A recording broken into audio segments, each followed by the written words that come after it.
এখন আজান দিচ্ছি রে ভাই, কটা বাজে? 12টা 16 বাজে।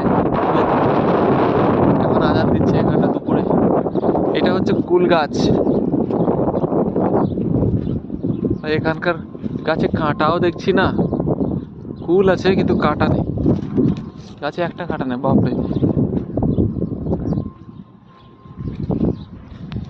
এখানে এই যে সব বসে আছে এখানটায়, আজ ট্রেনিং ছিল সবের।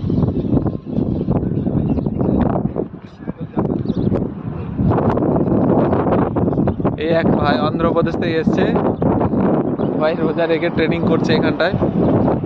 এদের ডিপার্টমেন্ট যদি আলাদা।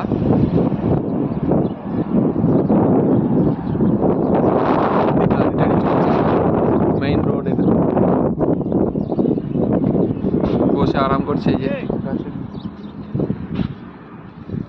আমিও বসে যাই।